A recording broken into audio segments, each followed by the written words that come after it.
Hola y bienvenidos a Conversaciones bajo el reflector, el podcast de cine en femenino. Acompáñanos en una serie de 4 episodios en los que exploraremos el arte de hacer cine desde perspectivas interseccionales. Dialogaremos sobre la presencia, la representación de las mujeres en el audiovisual colombiano, cómo este ha evolucionado, qué retos enfrentan las cineastas y mucho más. En este episodio, Catalina Cardoso, estudiante de cine e integrante del colectivo Cinematografiando, conversa con Olowaili Green Santa Cruz, realizadora audiovisual, sobre su proyecto Muupala, la abuela mar, un cortometraje que retrata la importancia de la figura materna para las comunidades indígenas, un diálogo intercultural que reflexiona en torno a los vínculos y la memoria, dando paso a las narraciones con puntos de vista en común. Olowaili es mujer indígena gunadule originaria de la comunidad de Caimán Nuevo en el Urabá antioqueño. Desde el año 2015 se desempeña como artista audiovisual, cofundadora y gestora cultural de Sentarte, Arte con Sentido, la productora con la cual ha venido trabajando por la visibilización, integración social y salvaguarda de su cultura y otras culturas diversas, teniendo reconocimiento a nivel nacional e internacional. Sin más preámbulos, disfruten de Cámaras Ancestrales. Dentro de las comunidades indígenas, como que la representación de la mujer ha tenido como un papel muy importante y siempre como que apuesta constantemente a la apropiación de nuevas tecnologías con el fin como de crear lenguajes propios y siempre en pro a como que a mantener viva la memoria, las tradiciones y sus pueblos. Básicamente como que yo siento que la labor, digamos, como ustedes, o sea, como mujeres, mujeres indígenas del audiovisual, es como una labor de resistencia y de memoria. Siempre lo he visto muy guiado hacia allá, pero esté como en lo correcto. Pues nada, hoy nos acompaña Wiley Green. Ella codirige con Luz Beatty Mupala, la abuela mar, uno de los 5 cortometrajes ganadores que fueron parte de la primera muestra de diversidad Netflix Fiction. Este cortometraje retrata la importancia de la figura materna para las comunidades indígenas. Y esto no solo permite como entender como la interculturalidad que da paso a narraciones o puntos de vista en común, sino también genera diálogos de reflexión y la importancia de lo ancestral, de las nuevas generaciones y de la apropiación de las nuevas tecnologías. Entendiendo esto, pues yo te quería como preguntar cómo fue para ti incursionar como en esta historia, que no solo como que une dos pueblos indígenas en una misma idea, sino que también da paso a la apropiación de nuevos formatos. Hay que entender que este cortometraje es animado y pues eso a mí me parece como muy interesante, ¿no? La animación, cómo llegan, digamos, a esta animación, qué retos tuvieron como cineastas mujeres indígenas y cuál fue su principal como motivación dentro de este gran proyecto. Bueno, Deguite, hola, gracias por la invitación. Y bueno, digamos que sí estoy de acuerdo contigo también cuando dices que el cine para nosotras las mujeres, sea de cualquier parte del mundo, pues es resistencia, entendiendo pues que también tenemos unas luchas internas en nuestros pueblos, pero también hay unas luchas en general en todas las mujeres. Pues Mupará, la abuela Mar, nace, digamos, de esa unión entre dos mujeres, una amistad que nació entre Luzbeidi Monterrosa, la otra codirectora, y yo como Lo Wiley.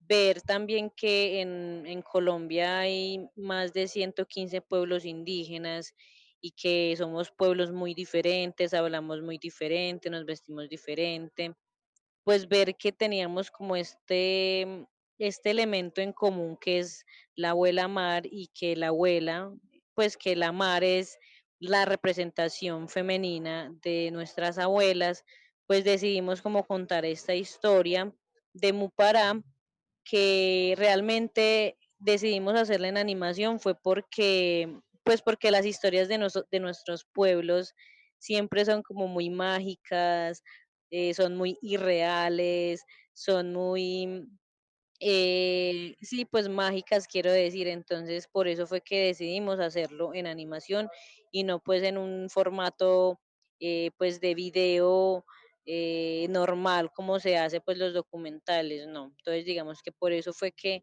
Mupara se decidió hacer en animación y también porque em, digamos que la motivación de hacer esta creación que realmente me parece muy bonita es por nuestras abuelas y porque las dos veíamos que siendo mujeres jóvenes, pues estamos muy, muy preocupadas de que nuestras comunidades, de que nuestros jóvenes estén estén como olvidando esa importancia de nuestros abuelos o de nuestras abuelas, que son las que nos transmiten ese conocimiento de generación en generación. Entonces, se decidió contar esta historia. Y también para Luz Beatty, pues Luzbe no logró conocer a su abuela materna y ella dice que se comunica con ella por medio de sueños, por medio del tejido de la mochila, de sus de los chinchorros, que es, digamos, que el arte del pueblo guayú. Y pues sí, en mi caso yo tengo todavía la fortuna de tener a mi abuela materna, que es realmente la que me ha enseñado también todo y la que me ha hecho sentir orgullosa de lo que yo soy, de ser una duleome, que es ser una mujer dule. Ok, vale. Como para ustedes, ¿cómo fue como el reto más, sí, como un reto que hayan tenido en la realización de este cortometraje? Bueno, uno de los retos realmente claro, es primera vez que estábamos haciendo una animación, pues en mi caso es mi segundo corto animado, para Luz B fue el primer corto animado de ella, pero siempre es un reto, digamos, hacer la grabación de pues de las voces de los personajes. En este caso, la grabación de las abuelas y de las niñas fue un reto para nosotras porque, claro, nos tocó, estamos en plena pandemia. Nosotras no podíamos ir como a las comunidades a hacer esa grabación, tampoco se contaba con la parte técnica, pues un estudio de grabación cerca a mi pueblo o cerca al pueblo de ella, no contábamos como con esa parte, pero fue un viaje, realmente fue muy bonita la realización y la producción del corto porque pues viajamos mucho, viajamos a mi tierra, viajamos a la tierra de Luzbe y sacamos pues digamos como a los personajes de su zona de confort y nos fuimos para un estudio de grabación como más del pueblo más cercano que está pues de la comunidad.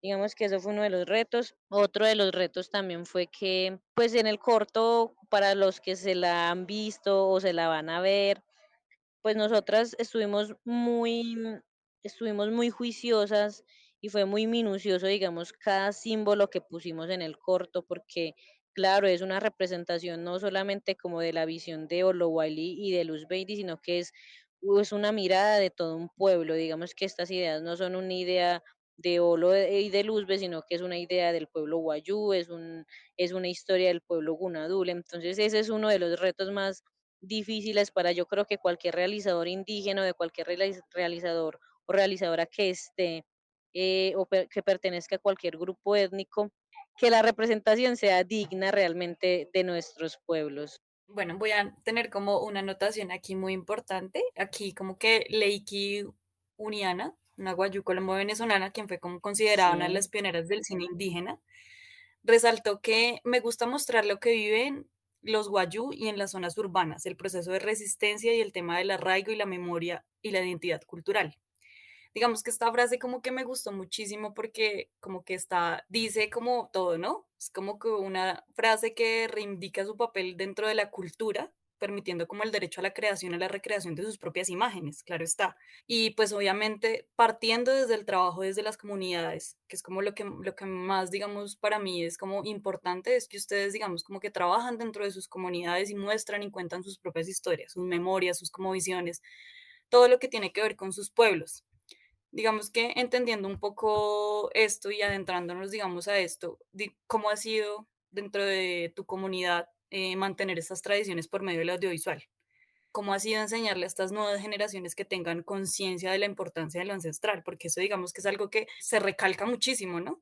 Sí, exacto. Pero bueno, digamos que ahí también hay que tener en cuenta una cosa y es que hay muchos procesos, digamos, en algunos pueblos indígenas sobre el tema de comunicación propia, el tema de lo audiovisual, ¿cierto?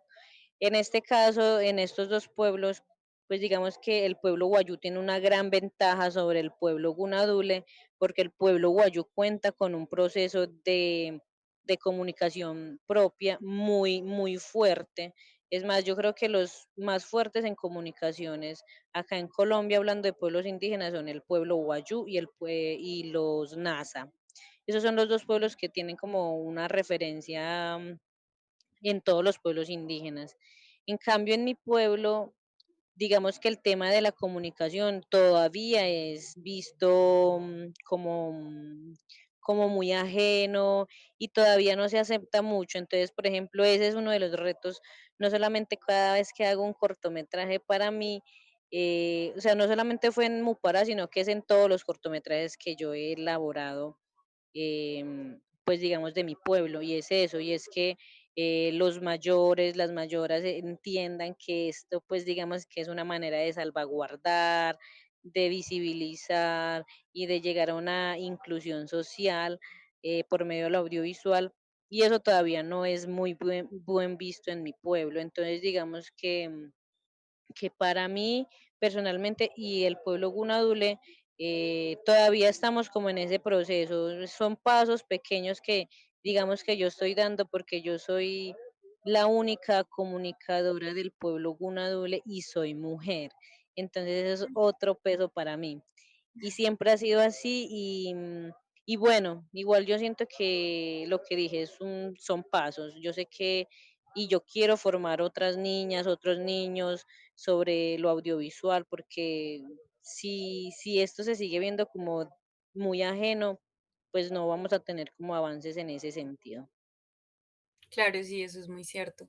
Y por ejemplo, digamos, tú, ¿cómo has visto esos avances, digamos, durante todo este tiempo? Digamos, por ejemplo, Daupara lleva 10 años, si no estoy mal, que es como también un espacio para ustedes y obviamente es incluso algo que a mí se me hace demasiado reciente para la cantidad, o sea, para el tiempo que llevan los pueblos indígenas. Entonces, digamos, para ti, ¿cómo han sido como esos espacios de representación de los pueblos indígenas, de los festivales, las muestras, bueno, todo esto? Por ejemplo, bueno, hace poco vi en Retina Latina que sacaron como toda una muestra de cine indígena, que eso también, digamos, da paso a que no solo que a ustedes, no solo que ustedes muestren como sus propias miradas, sino que también da paso a que nosotros, digamos, las conozcamos, ¿no? Porque muchas veces eso es difícil, lo que tú dices, o sea, yo no puedo creer que seas como la primera comunicadora de tu pueblo y es increíble, o sea, es increíble porque lo que tú dices debe ser un peso, debe ser un peso representar tu pueblo. Pero digamos, ¿cómo ves tú esa representación de esos espacios? Bueno, digamos que toda la vida se ha representado a las comunidades indígenas como desde lo exótico y eso todavía Ujú. se sigue viendo. Entonces, y esa es la idea de tener todos estos procesos y me parece muy bonito y por eso resalto mucho de estos procesos del pueblo Wayuu, del pueblo Nasa, porque son procesos que han ayudado a los otros pueblos a como también a empoderarnos y coger estas herramientas que no son propias y de hacer eso, o sea, de apropiarnos de esto para poder contar nuestras miradas, nuestras historias, y no que venga un blanco, que venga otra persona externa a contar las historias que nosotros vivimos, porque claro, la gente piensa que no, pues yo voy a una comunidad indígena y estoy 2 meses, 3 meses, yo ya voy a poder contar la esencia de esa historia. No, así no es. Entonces, esas representaciones que siempre han tenido de nosotros es eso, de exotismo, de pornomiseria, y hoy en día se sigue mirando eso. En los festivales, en estos días también tuve una conversación en un festival y decían como se encasillan mucho las obras audiovisuales de los pueblos indígenas solamente a cine indígena. Y ese también es uno de los retos de nosotros o sea, que el cine que yo hago, pues se podría catalogar en otra categoría, ¿cierto? Y no solamente que sea hay cine indígena, porque es lo mismo que también que está pasando con el cine, digamos, de las mujeres, que entonces, claro, ya habemos, pues digamos, más mujeres dirigiendo, más mujeres produciendo, más mujeres en todo el sector audiovisual, pero entonces también se empieza a catalogar como no, pues el cine perdón, del festival de las mujeres cineastas indígenas, pues digamos como por catalogar así.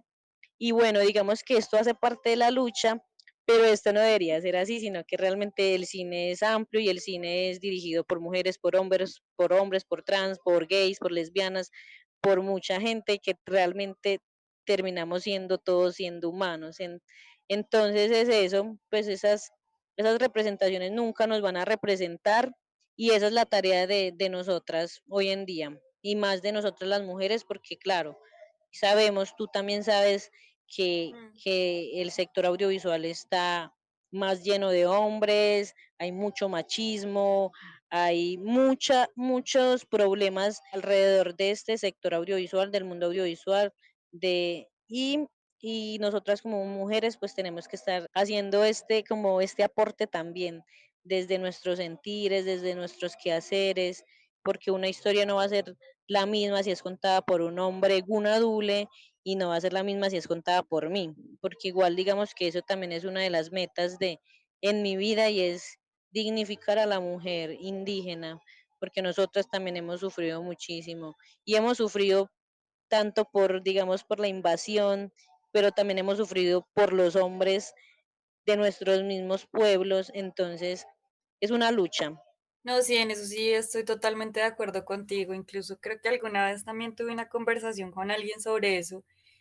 Y también es un poco como incómodo hasta para uno tener que catalogarlas, ¿no? O sea, es como, bueno, pueblos indígenas, Exacto. mujeres indígenas.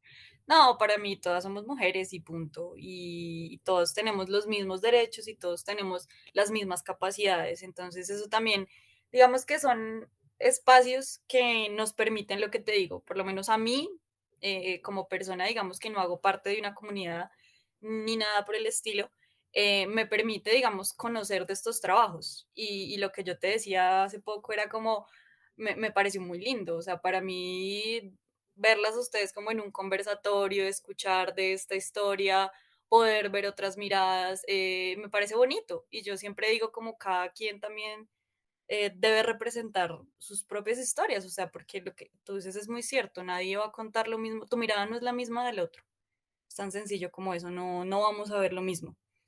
Y pues, digamos, adentrándonos un poco en esas miradas, bueno, yo por aquí como que recalcaba un poquito, bueno, Pájaros de verano, que es una película, bueno, de Cristina Gallego, bueno, es una película que estuvo bastante fuerte, digamos, en el cine colombiano, obviamente, y hace parte, digamos, del territorio, representa este territorio. Pero digamos, ¿tú cómo ves esta representación de la mujer también? Porque yo siento que esta película tiene un personaje que es como la mamá de la muchacha, se me olvidó el nombre, pero ella es como también un personaje muy fuerte, ¿no? Dentro de la película, de hecho es un personaje bastante fuerte. Y no, simplemente era como esa pregunta, como, ¿cómo ves esta representación de esa mujer y cómo ves la representación por parte de una persona que no, pues que es ajena, digamos, a las comunidades, un poco? Particularmente con esta película sucede que la red de comunicaciones del pueblo Wayuu hizo parte de la producción. Entonces, digamos que tuvieron muchas posibilidades y oportunidades, hablando de Ciro Guerra y de Cristina Gallego, en Ujú. que fuera un poco fiel a lo que son el pueblo Wayuu. Y siendo así, no fue digamos, tan limpio en ese sentido esta película, porque yo sin ser guayú, por ejemplo, sentía que el idioma lo golpeaban muchísimo, como que muy forzado y, y digamos que cosas como de producción y técnicas que me pareció realmente que no, sin yo ser guayú, ¿cierto? Yo hablaba con personas guayús y me decían como que habían cosas que no se podían mostrar porque eran muy sagradas para el pueblo guayú. Entonces, digamos que ahí ya hubo un irrespeto por parte de la producción hacia el pueblo guayú. Entonces, digamos que siempre ha ocurrido también eso en todas las producciones y es que nosotros como pertenecientes a nuestros pueblos sabemos qué podemos mostrar y qué no podemos mostrar, pero la gente viene y digamos que nos transgrede y eso también ya es un irrespeto hacia nosotros, el querer mostrar como todas estas cosas. Yo también, bueno, no me voy a salir del tema, iba a hablar de otra película que también me parece que transgredió mucho, pero Ujú. siento que, digamos que el papel de la mujer en hablando, digamos, de la dirección, que era una codirección entre Ciro y Cristina, esta película se conoció, fue como la película de Ciro Guerra. Siempre Sí.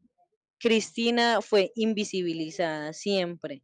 Y eso también yo lo decía y lo discutía, porque claro, ella siempre quedó invisibilizada. Y también sabemos que Ciro Guerra pues tuvo como estos problemas y estas denuncias que hicieron estas chicas y claro, ahí sí todo el mundo empezó a hablar de Cristina, pero ¿por qué? O sea, como por solo suceder estas cosas, ellas sí la empezaron a mencionar, entonces eso me pareció como muy, muy triste realmente, como de la sociedad. Y digamos que el papel de la mujer en la película de la mujer Wayuu, ay, yo siento que en ese sentido sí fue bien representada porque la cultura guayú es muy reconocida porque es matriarcal, es matrilineal, perdón, porque es una cultura matrilineal, las mujeres son como las que mandan, son las que rigen la ley, son las que transmiten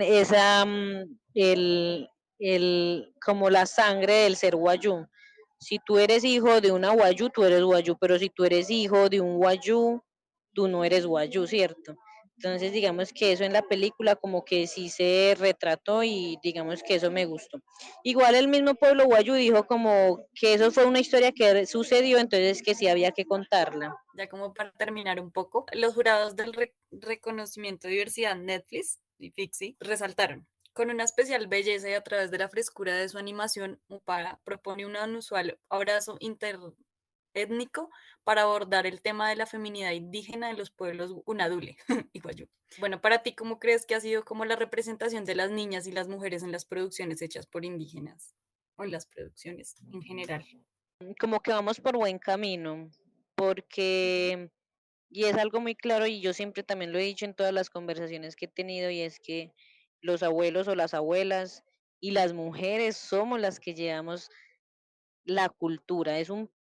Yo casi siempre le digo peso porque a veces siento que es un peso para nosotras, porque nosotras como mujeres pues tenemos como, digamos, ese papel, ese rol de, de seguir vistiéndonos con los trajes tradicionales, porque claro, en la invasión los hombres también sufrieron mucho y en muchos pueblos indígenas los hombres pues ya perdieron como su traje tradicional. Las mujeres todavía tenemos nuestros trajes tradicionales, entonces por eso es que en nosotras recae mucho como esa representatividad de nuestros pueblos y de nuestras culturas.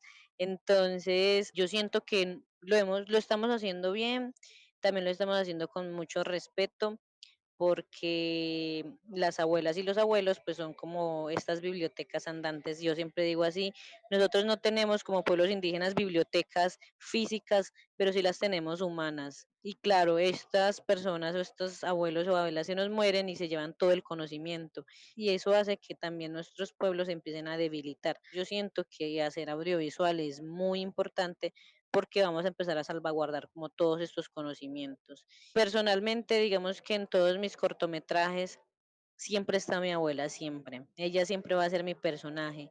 Y eso es algo muy lindo que ha hecho, digamos, lo audiovisual y es de poder dignificarla a ella y de inmortalizarla.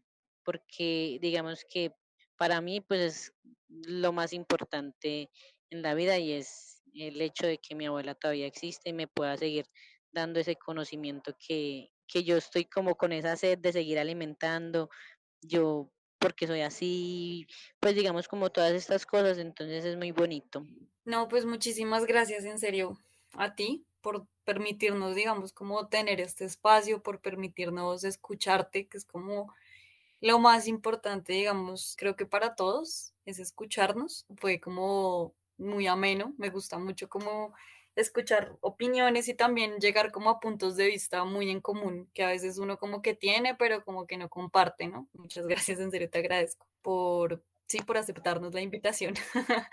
No a ustedes por abrir estos espacios que realmente son muy, muy importantes como mujeres que tenemos que seguir, Ujú. digamos, en esta lucha de seguir también empoderándonos y visibilizándonos, es importante. Nue Gambi, Anaya Watsuha, que es gracias en Dulegaya, que es mi idioma, y Anaya Watsuha es gracias en Wayunaiki, el idioma del pueblo Wayu. Muchas gracias por escucharnos. Te invitamos a seguir conectada con Conversaciones bajo el reflector. Hasta la próxima. Este podcast es posible gracias al apoyo del Fondo para el Desarrollo Cinematográfico, Ejeda Colombia, Temporada de Cine Colombiano y Embajada de Argentina.